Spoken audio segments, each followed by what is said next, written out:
Have you ever wondered what happens when the campfire goes out?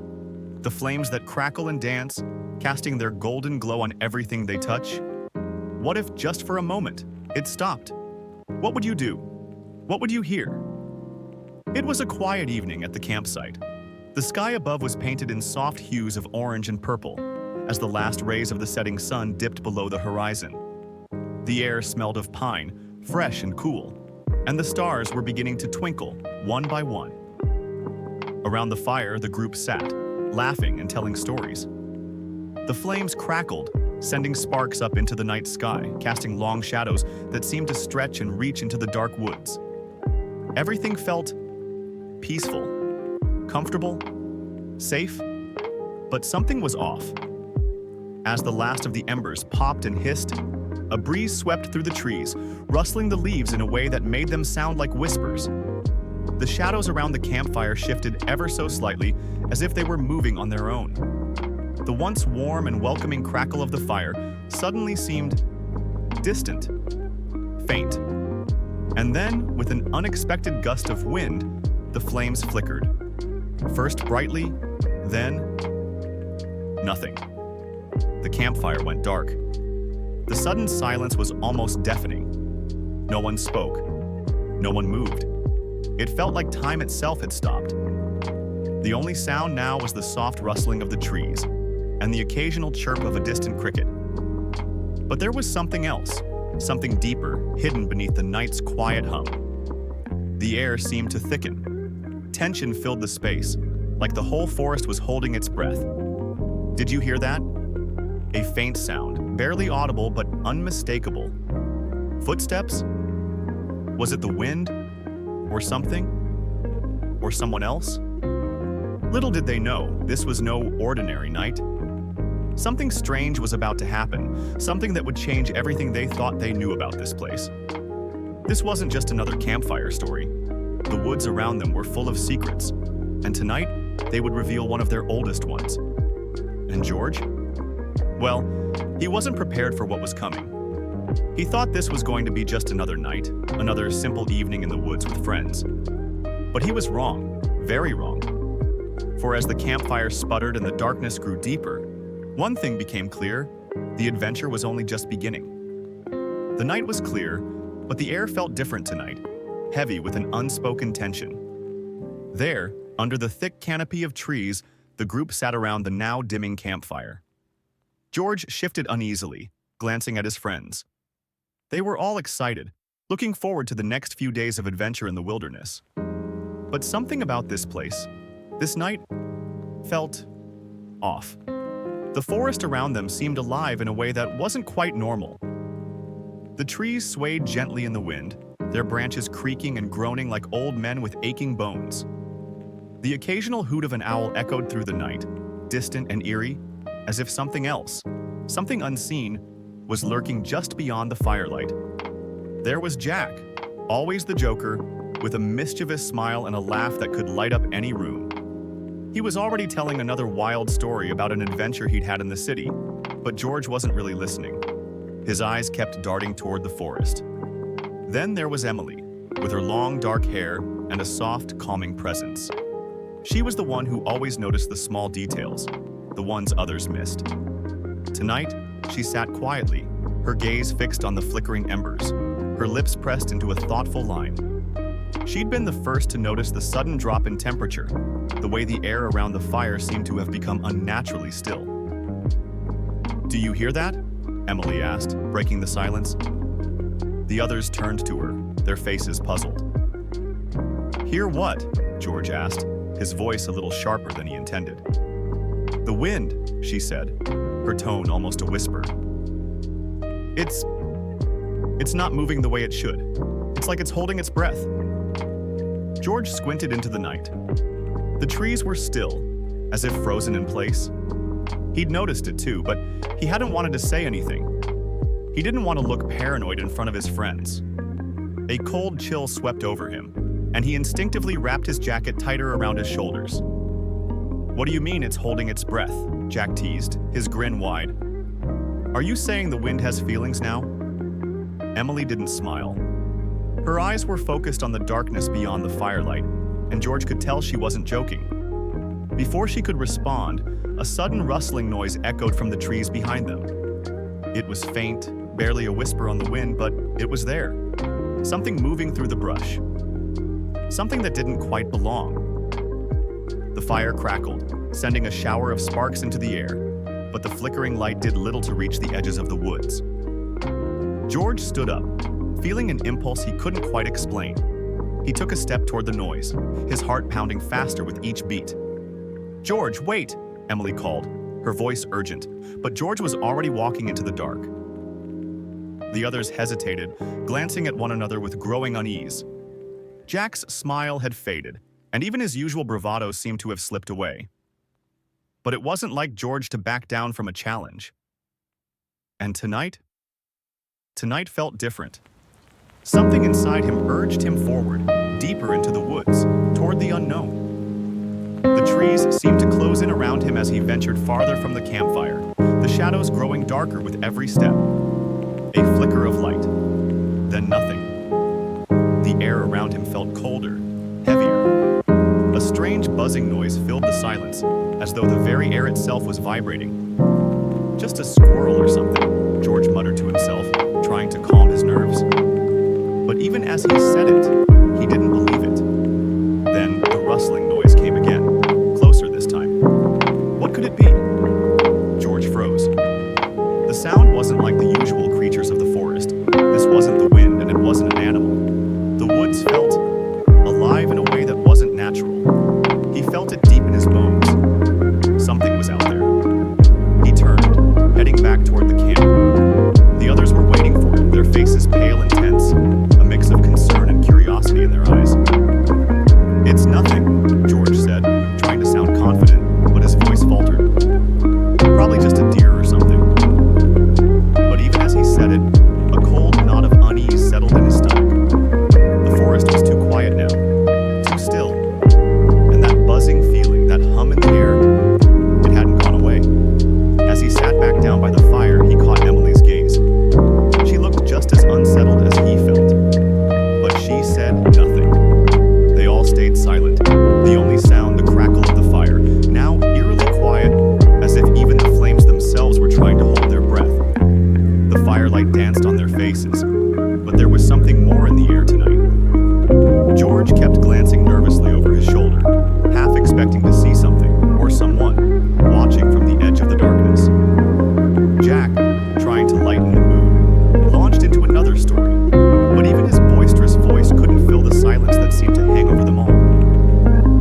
Emily sat cross-legged, her eyes scanning the tree line with quiet intensity, while George, feeling increasingly restless, kept his eyes locked on the flickering flames. Suddenly, there was a loud snap, like a twig breaking underfoot. They all jumped, their heads snapping toward the sound. It had come from behind the trees, but there was no movement, no rustling of leaves. Jack stood up, trying to mask his growing unease with forced bravado. "Okay, who's messing around in the woods?" he called, his voice shaking just a little. "Come on out, we know you're there." But no one appeared. The shadows remained still, as though nothing had moved. "What is that?" George asked quietly, his voice barely a whisper. The hairs on the back of his neck stood up, and a cold shiver ran down his spine. "It wasn't scary, just strange," Emily murmured, looking around. Her tone was calm, but there was a definite edge to it. Everyone looked around, eyes wide, as if expecting something or someone to emerge from the darkness. The tension was thick, and it felt like the night itself was holding its breath. But nothing happened. "All right, enough with the creepy stories," Jack said, breaking the silence. "Let's just enjoy the rest of the night, okay?" But even as he spoke, they all felt it. The sense that something was wrong. Something was about to unfold. The air seemed to hum with anticipation. The night seemed to stretch on forever. The crackling fire, now a soft glow, barely fought off the growing darkness that seemed to creep in from all sides. Every so often the wind would rustle the leaves, but it was different tonight. There was an eerie stillness in the air that didn't quite feel natural. George looked over at his friends. Jack was still trying to act tough, but his playful attitude had faded just a little. Emily, on the other hand, was staring into the trees, her brow furrowed as though she were sensing something George couldn't quite put into words. It was strange, this quiet, almost expectant feeling in the air. The fire flickered, casting shadows that seemed to shift and move. It wasn't the wind. It couldn't be. The shadows stretched long, growing larger as if they were reaching out, pulling the warmth from the campfire. "Did anyone move my backpack?" Jack asked suddenly, breaking the silence. George blinked. "Your backpack?" "Yeah," Jack said, glancing around. "It was right there by the log, but now it's gone." George's heart skipped a beat. He hadn't noticed anyone moving the backpack, but Jack was right. The log where it had been placed was empty now. "It was there just a minute ago," Emily said softly, her eyes scanning the area as if expecting to see someone, or something, emerge from the shadows. George's mind raced. Had one of them moved it? He didn't remember doing it himself. The air felt heavier, almost as if the forest itself were holding its breath. He glanced over at Jack, whose usual confident grin was nowhere to be found. "Maybe you misplaced it," George suggested, though even he wasn't sure. Something about this didn't sit right with him. "No way," Jack insisted, his voice shaky now. "I saw it. It was right there. I swear." George swallowed. "Let's go look around," he said, trying to keep his voice steady. It wasn't the first time someone had lost something in the woods. Things often disappeared and reappeared when you least expected it. But this felt different somehow. They all stood up, their flashlights cutting through the dark as they began to scan the area around the camp. The night seemed to close in around them, the only sounds the crunching of leaves beneath their feet and the occasional hoot of an owl in the distance. As they reached the edge of the clearing, the strange, buzzing hum returned. It wasn't loud, but it was there, persistent, almost vibrating the very air itself. "What is that?" Emily whispered, her voice barely audible above the sound. "I don't know," George answered, his heart racing. He wasn't sure if it was just the tension in the air, but the buzzing felt wrong. It seemed to come from all directions at once, filling the space like an invisible presence. Jack's flashlight flickered, casting long, wavering shadows. The beam moved erratically as he turned in circles, his eyes darting nervously. "Did you hear that?" he asked suddenly, stopping in his tracks. The group froze. A faint rustling sound, coming from the bushes ahead, echoed through the night. It wasn't the wind. It was too deliberate, too controlled. "What could it be?" George muttered, his pulse quickening. He wanted to laugh it off, tell himself it was just an animal, but something in the back of his mind told him otherwise. "It wasn't scary, just strange," Emily murmured, her voice soft but full of unease. She looked at George, her expression tense. They all stared at the shadows of the trees, waiting for something, anything, to move. But the forest remained still, almost unnervingly so. "Maybe it's just a deer," Jack suggested, trying to sound calm, but the tremor in his voice betrayed him. "A deer, or a raccoon or something." "Yeah," George said, though his voice was unsure. "That's probably it." But even as he said it, the hairs on the back of his neck stood up, and the uneasy feeling in his stomach grew.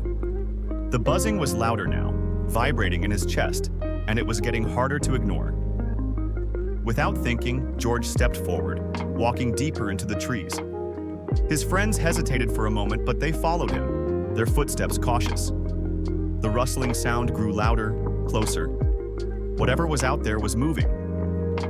But it wasn't an animal. It couldn't be. The footsteps were too deliberate, too measured. And then, just as suddenly as it had started, the sound stopped. George's heart pounded in his ears as he looked around, shining his flashlight into the darkness. "Okay, this is getting creepy," Jack said, his voice barely above a whisper. "Let's go back to camp." But before anyone could respond, something else happened. The temperature dropped. A sharp, cold wind swept through the trees, and George's breath misted in the air. The fire, still burning in the clearing behind them, flickered, its light dimming as if the darkness itself was swallowing it whole. Emily gasped. "Look!" There, just beyond the tree line, a pair of glowing eyes blinked in the darkness. George's breath caught in his throat, and he froze. For a long moment, no one moved. The eyes seemed to watch them, unblinking, glowing faintly in the dark. Then, without warning, they vanished. Gone. As if they had never been there. "Did you see that?" Jack breathed, his voice hoarse. George nodded, his throat dry. "Yeah, I saw it." Emily shivered, clutching her arms. That wasn't normal." They turned quickly, rushing back toward the camp, the firelight now seeming to hold a strange comfort. As they neared the clearing, the hum, the rustling, the eyes, all of it faded, leaving only the sound of their rapid breathing and the crackling of the fire. But something in the air remained. A strange weight, a feeling that the night was still hiding something, just out of reach. They could feel it. It was as if the forest had just let them go, letting them return to the safety of the camp for now. But George couldn't shake the feeling that something had changed. Something had watched them, and it wasn't done yet. The fire crackled loudly now, its warmth almost seeming to fight back the creeping chill in the air. George sat on the log, trying to act casual, but his mind raced. What had they just seen? Those eyes in the darkness. What were they? Jack, still looking shaken, sat next to him, wiping his hands on his pants. This isn't normal," he muttered, his voice strained. "We should have just stayed in the cabin." George nodded, though he couldn't bring himself to agree. Something about the forest, about the way the night felt, had drawn them out here. And now it felt like it was holding them in place, like the forest itself had a pull on them. "Maybe it was just an animal," Emily said, but her words felt empty, even to her. She stared into the fire, her hands wrapped tightly around her knees. But it felt different, didn't it? George opened his mouth to reply, but a sound stopped him. A soft whisper, almost too faint to hear, drifted through the trees. It was a voice that wasn't any of theirs. It wasn't even human. He glanced at Emily and Jack, but neither of them seemed to have heard it. Or maybe they didn't want to. George's heart thudded loudly in his chest. He could feel the weight of the night pressing down on him, making the air feel thicker, heavier. "Did you hear that?" he whispered, afraid that even speaking would make the sound disappear. Emily looked up, eyes wide. "What do you mean?" "That voice," George said. "Just now, it was a whisper." Jack laughed nervously. "You're hearing things, man. There's no one out there." But George wasn't so sure. The wind had died down, and the forest was so still now that even the slightest sound seemed magnified. It felt like the trees themselves were waiting for something, holding their breath. Then, suddenly, the fire flared up, casting large, dancing shadows across the clearing. George jumped, his heart skipping a beat. He hadn't expected the fire to surge like that, especially when the wind had been so calm. "Did you see that?" Emily whispered, pointing toward the edge of the clearing. George turned, his eyes narrowing in the dim light. At first, he thought it was just his mind playing tricks on him, but no. There was something moving between the trees. Something large. Something humanoid? "It's nothing," Jack said, but even he didn't sound convinced. George stood up slowly, his legs trembling. He didn't want to seem scared, but he couldn't help it. That thing, they all saw it now. It was tall, darker than the shadows, with strange, jerky movements. It seemed to glide, not walk. The way it moved felt unnatural, like it wasn't quite part of the world they knew. "Let's go," Emily said suddenly, her voice shaky. "We need to get out of here." But George didn't move. He couldn't tear his eyes away from the figure that was now standing at the edge of the trees, just out of reach of the firelight. It was too still, too quiet. The whispering came again, clearer now, but still too soft to understand. The air around them seemed to thicken, making it harder to breathe. George's chest tightened, and for a moment, he thought he might suffocate from the tension in the air. "Please, let's go," Emily said again, her voice rising with urgency. Finally, George tore his gaze away from the figure and nodded. "Okay, let's go." They grabbed their belongings quickly, not bothering to be quiet. But as they turned to leave, The figure stepped forward, just a little closer, enough to cast a long shadow across the camp. A sharp, cold gust of wind blew through the clearing, and the fire flickered violently, casting dark, erratic shadows against the trees. George's heart hammered in his chest. He didn't want to look back, but he couldn't help himself. In the distance, the figure's glowing eyes were fixed on them. Without another word, they bolted, running back toward the cabin as fast as they could. Every snap of a twig underfoot sounded like thunder in the silence, and George could feel his breath catching in his throat. Was it following them? The rush of adrenaline made his legs move faster than he thought possible. He could hear the others panting behind him, but he didn't dare slow down. The darkness seemed to stretch and swallow them as they ran, the trees closing in around them like they were being chased by something unseen. Then, as quickly as it started, the feeling of being hunted lifted. They reached the cabin, gasping for air, and slammed the door shut behind them. George collapsed against the wall, still catching his breath, his heart pounding in his ears. Jack and Emily were both staring at the door, wide-eyed, not saying anything. The only sound was their breathing, quick and sharp. "What was that?" Emily finally asked, her voice trembling. George swallowed, his mind racing. I don't know. But it wasn't just our imagination. That thing was real. They sat in silence for a long time, the weight of the night pressing down on them. The forest outside felt as though it were alive, watching, waiting for something. The whispering had stopped, but the eerie stillness remained. It was clear now. Whatever they had encountered in the woods was far from ordinary. And somehow they all knew that this wasn't the last time it would find them.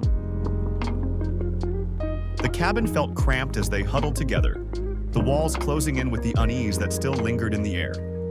George leaned against the cold wooden wall, his mind racing, trying to make sense of what they had just seen. There was no logical explanation for it, no way to reason with the fear that had taken root in his chest. Jack stood up suddenly, breaking the silence that had settled over them. "We need to check outside," he said, his voice wavering but determined. "We can't just sit here waiting for it to come to us." "No," Emily said quickly, shaking her head. "We should stay inside. Whatever that was, we don't want to provoke it." George didn't know what to think anymore. His body was exhausted from the adrenaline rush, but his mind wouldn't let him rest. He kept replaying the images in his head, the dark figure in the woods, its glowing eyes, the whispering voice. He couldn't shake the feeling that they were being watched, that something was still out there, waiting for the right moment to strike. The wind howled outside, rattling the window panes, and a strange, hollow sound echoed from the forest like a distant scream carried by the wind. It sent a chill down George's spine. Was it just the wind, or was it something else? The whispering from earlier had returned, faint but unmistakable. This time it seemed closer, so close that George could almost hear the words, though they still remained out of reach, just beyond comprehension. It was like someone, or something, was trying to communicate, but the message was muffled, drowned in the wind. "Do you hear that?" George whispered, his voice tight with fear. Emily nodded, her face pale. "It's not the wind," she said, her voice barely above a whisper. "It's something else. It's like it's calling us." Jack looked at both of them, his face set in a grim expression. "We're not staying here. We need to find out what this is. We can't keep hiding from it." George stood up slowly, the fear gnawing at him. But there was something else. Something that urged him forward, the need to know, to understand what was happening. He couldn't shake the feeling that they were on the edge of something bigger, something that might change everything they thought they knew. They stepped outside cautiously, the cold air biting at their skin as they made their way toward the tree line. The forest was eerily silent now, the kind of silence that made every step feel like it echoed through the night. The moonlight filtered through the trees, casting long shadows that seemed to stretch and move with a life of their own. George's heart pounded in his chest as they ventured deeper into the woods.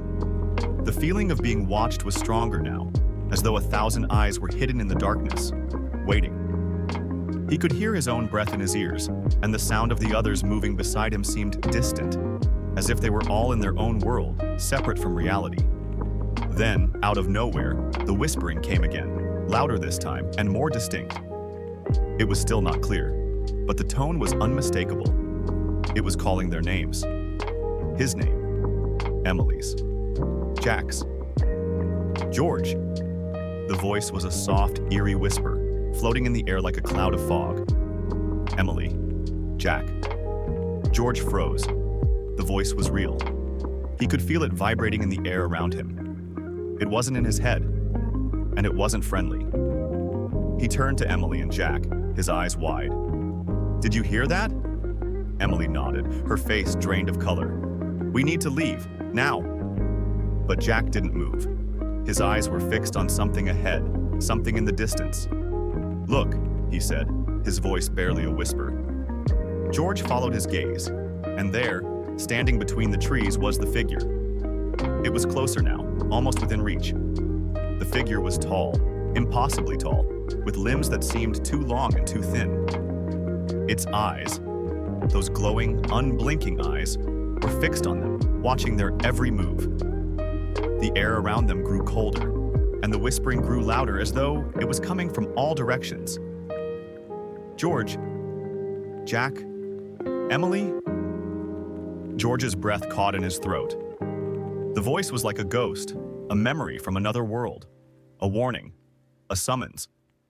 It wasn't just one voice anymore, it was many, layered over each other, blending together in a haunting chorus. "Run," Emily whispered, grabbing George's arm. But George couldn't move. He couldn't take his eyes off the figure, the way it stood there, waiting, watching. And then, just as suddenly as it had appeared, the figure was gone, vanished into the darkness. The whispering stopped, the wind settled, but the air still felt thick, like something had shifted, something had changed. "Where did it go?" Jack asked, his voice shaky. "I don't know," George said, his throat dry, "but I don't think it's done with us yet."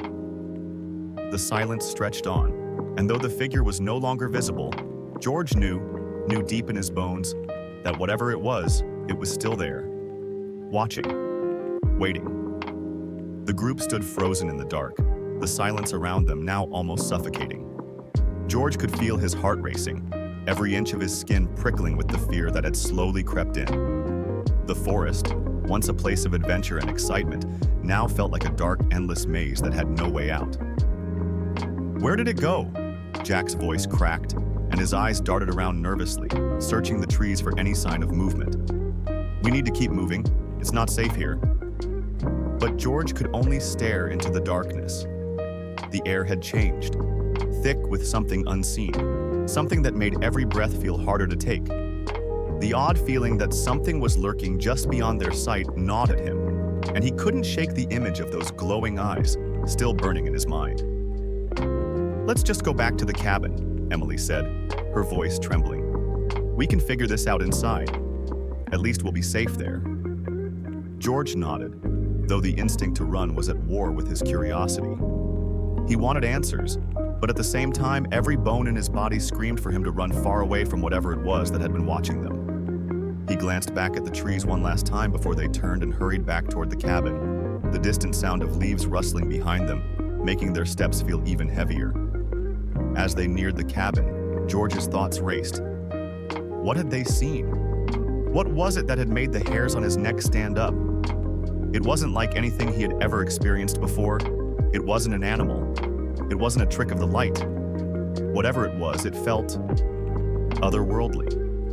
The door creaked open as they hurried inside, and they slammed it shut behind them. The walls seemed to close in even tighter now, the cabin too small, too confining. The wind had picked up again, howling through the cracks in the walls, but there was still an eerie silence inside. "Did anyone else hear that?" Emily asked, her voice low, her eyes wide with fear. George held his breath. There it was again, the whispering, so faint it was almost imperceptible. But this time, it wasn't just one voice. It was a chorus, distant but unmistakable. Each voice seemed to call their names, a low murmur, as if beckoning them to the woods once more. "Please no," Emily whispered, backing away from the door. "We need to lock the windows. Lock everything. We can't let it in." George stood motionless, his heart pounding in his ears. He could feel the weight of the moment pressing down on him. The whispering was growing louder, more insistent, and there was no mistaking the urgency in the voices. They weren't calling for help. They were calling for them. This isn't just in our heads, is it? Jack's voice was barely a whisper. What if we're being... He stopped mid-sentence, his eyes growing wide. The door! It's open. George's stomach dropped. He turned around and saw, to his horror, that the door they had just closed was now slightly ajar. The faintest crack, enough to let a sliver of moonlight spill into the room, casting a long, distorted shadow on the floor. No one opened it, Emily said, her voice shaking. We locked it. We made sure... George's mind was spinning. He couldn't think straight. The air was thick with tension, and the whispers outside were growing louder, closer. The cabin suddenly felt too small, the walls too thin. It was as if the thing that had been watching them was already inside, waiting, circling. The light flickered overhead. Once, twice. The room seemed to grow colder with each passing second, and George shivered involuntarily. The whispers were clearer now. He could almost make out the words. They were calling to them, urging them to come outside, to step into the unknown, into the darkness of the woods. Don't go out there, Emily warned, her voice filled with dread. Whatever that is, whatever's out there, we need to stay inside. We don't know what it wants, but it's not good. But George wasn't listening. Something inside him was pushing him forward, a force he couldn't explain. He needed to see it again. He needed to know what was happening, why they were being called. He took a step toward the door. George, no! Jack shouted, grabbing his arm. Don't be stupid. We need to leave now. George pulled away, his face a mixture of fear and determination. I need to know what it is, he said, his voice barely above a whisper. The door swung open with a creak, and the cold air rushed into the cabin, sending a shiver down George's spine. The shadows outside seemed to stretch and sway as if beckoning him to follow. George, don't, Emily pleaded, her voice desperate. But George couldn't stop. He felt the pull, the need to step outside, to face whatever it was that had been watching them. Please stay with us, Emily said, her eyes wide with fear. We can't lose you too. But George stepped over the threshold, into the unknown. And as he did, the whispers grew louder. They weren't just whispers anymore. They were voices all around him calling his name. George, come with us. He stepped further into the night, and the darkness seemed to close in around him. The trees, the forest, everything was shrouded in an eerie glow, the shadows twisting and moving with an unnatural life of their own. The air was thick with the scent of earth and something older, more ancient than anything he had ever known.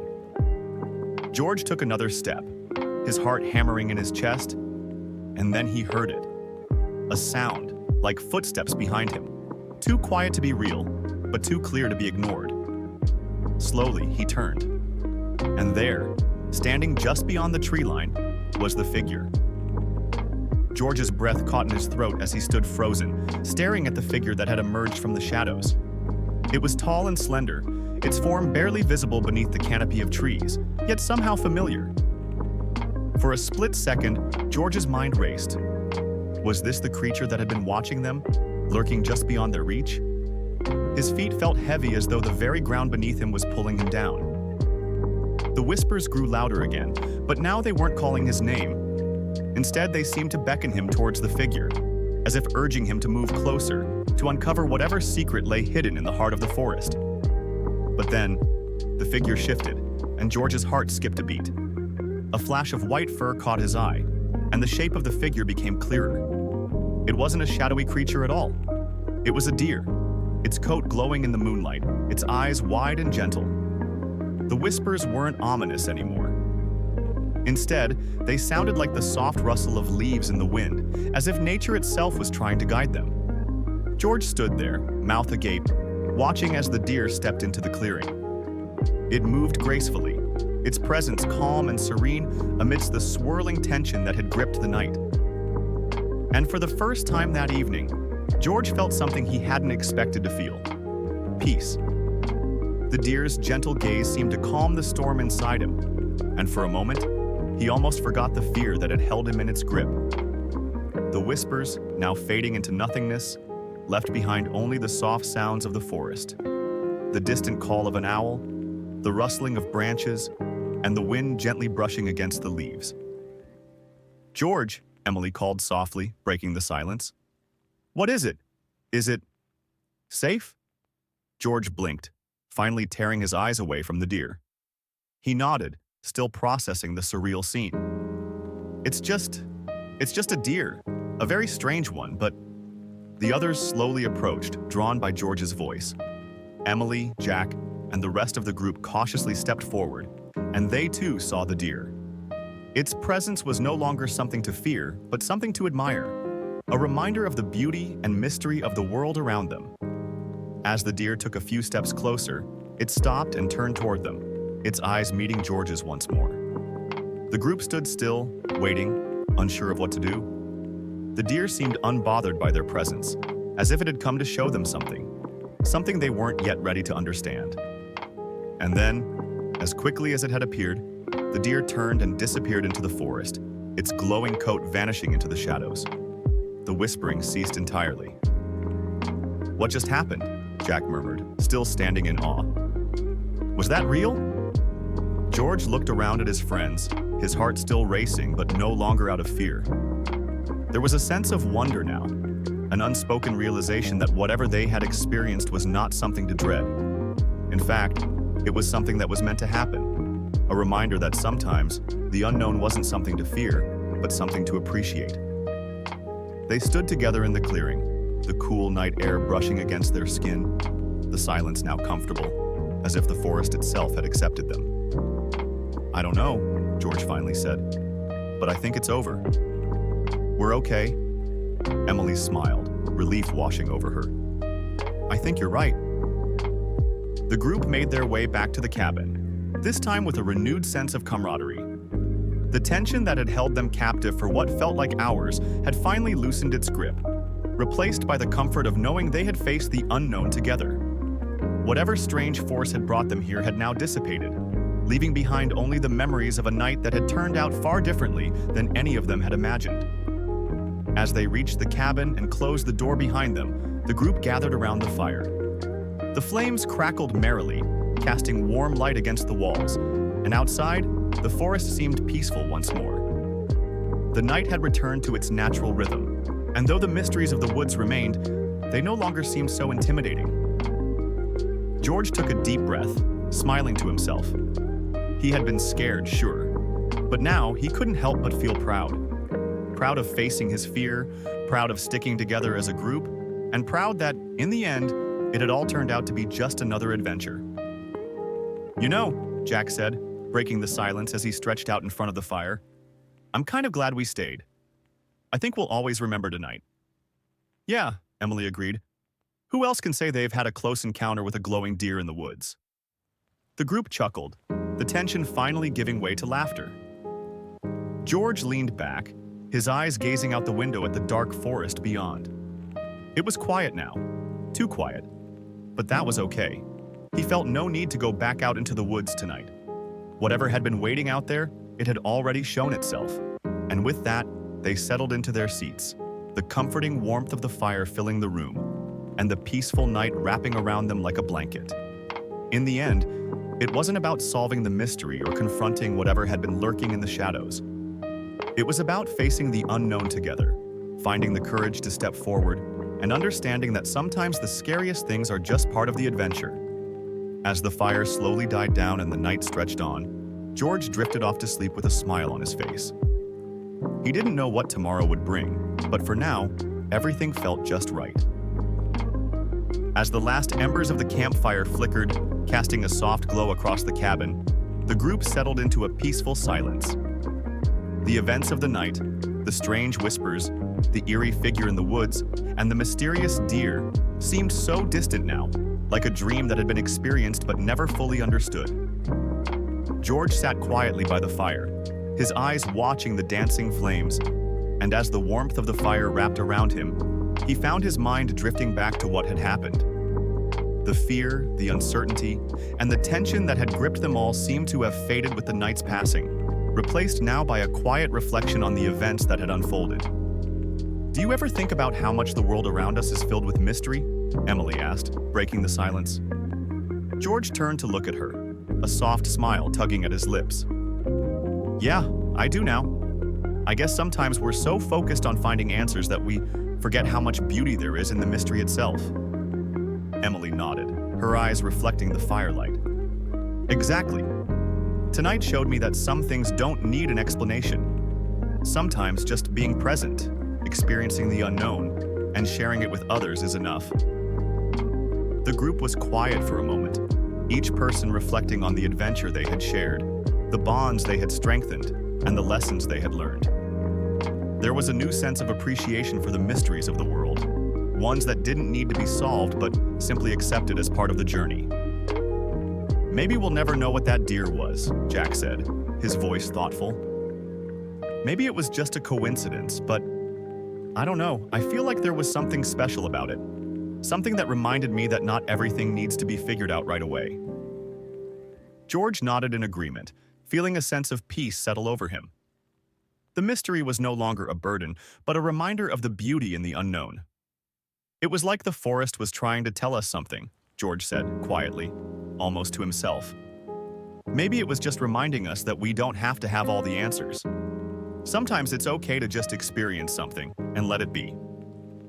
The group fell silent again, each person lost in their own thoughts. It had been a night full of wonder, fear, and excitement. But now, in the quiet aftermath, the only thing that remained was a sense of calm. And with that, as the fire burned low and the night deepened, the group began to prepare for sleep. The world outside was still and peaceful now, the moon casting a soft silver glow over the forest, and the whispers had long since faded into memory. They all knew that whatever the night had been, whether it had been magical, mysterious, or simply a strange turn of events, it had brought them closer together. They had faced something unknown and come through it stronger, more united, and more aware of the wonders around them. "We'll sleep well tonight," Emily said, settling into her sleeping bag. "I think we're all going to have some pretty wild dreams." George chuckled softly. "I'm sure we will. But no matter what, we'll wake up tomorrow ready for whatever comes next." And so, as the fire burned out completely, the group settled into their beds, the soft rustling of leaves and the occasional hoot of an owl, the only sounds breaking the silence.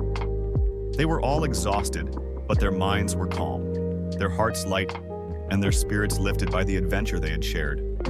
The night, which had once felt so mysterious and foreboding, now seemed peaceful, magical even. The shadows no longer seemed threatening, but simply part of the world that was always there, always waiting to be explored. It was as if the forest had opened up a door to a new understanding, a deeper connection with the world around them and with each other.